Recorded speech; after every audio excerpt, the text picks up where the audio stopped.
La bonne observait furtivement la jeune fille qui pratiquait sa danse. Mais elle a accidentellement fait tomber un vase. Bien qu'elle ait réussi à le rattraper, elle a poussé la porte et est entrée dans la salle de danse. La jeune fille était très en colère. Les domestiques n'étaient pas dignes d'entrer dans la salle de danse. Elle soupçonnait même la bonne d'avoir volé quelque chose. Sur ces mots, elle arracha la boîte à musique de la bonne. La boîte à musique s'est brisée. Anna était profondément attristée. C'était la seule chose que sa mère lui avait laissée. Pourtant, la jeune fille riait d'un air moqueur. À ce moment, le facteur est venu livrer une lettre. C'était la lettre d'admission de l'académie de danse pour la jeune fille. Pour se venger, Anna décida de prendre sa place. La jeune fille s'appelait Anna. Elle avait grandi dans un orphelinat. Elle avait toujours eu un rêve, celui de devenir une grande danseuse. Mais les aînés de l'orphelinat l'en dissuadaient. Anna ne les écoutait pas. Avec l'aide d'un ami,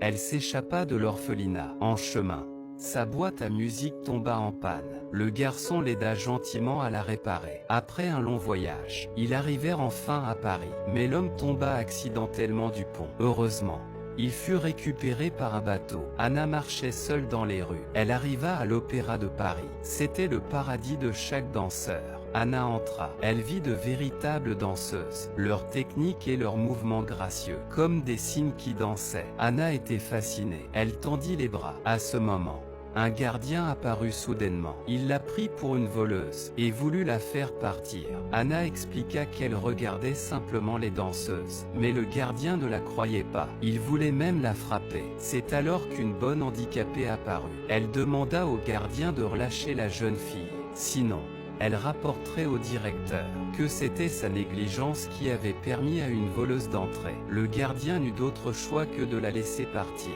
Mais Anna n'avait nulle part où aller. Elle suivit donc Daisy. Daisy, la voyant si pitoyable, l'emmena travailler chez des riches. C'est ainsi qu'Anna resta, bien que maltraitée chaque jour par les riches. Mais pensant qu'elle pourrait apprendre à danser, elle endurait tout, jusqu'à ce que la boîte à musique laissée par sa mère soit cassée. Anna décida de se faire passer pour la jeune fille à l'entretien de l'académie. Elle trompa le directeur de l'école. Elle enfila un tutu de ballet, mais sans base.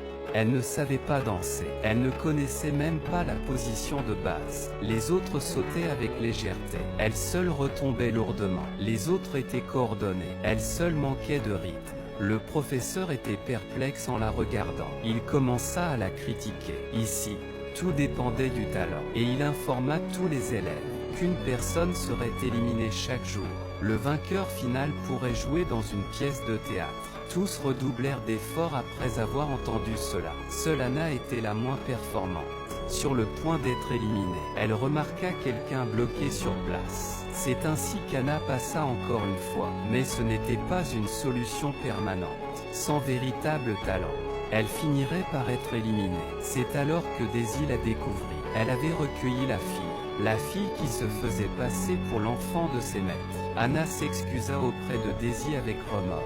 Elle voulut rendre la lettre d'admission, mais Daisy l'en empêcha. La passion d'Anna pour la danse raviva les souvenirs de Daisy. Elle avait été autrefois la meilleure danseuse de l'opéra, mais un accident l'avait rendue handicapée. Elle avait alors dit adieu à sa carrière artistique.